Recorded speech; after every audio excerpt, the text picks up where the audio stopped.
нас сегодня такой прекрасный автомобиль Audi A4. А дело у нас вот в чем. Двухмассовый маховик. Издает очень сильно посторонние звуки.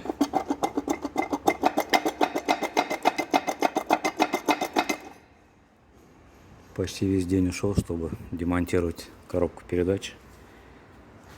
Вот так вот она выглядит. Просто огромная.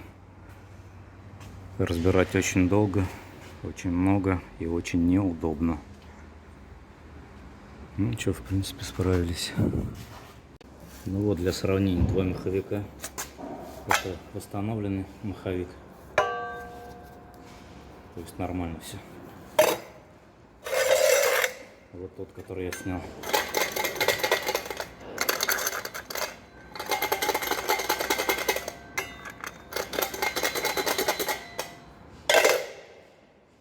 Вот такая вот ерунда с ними происходит.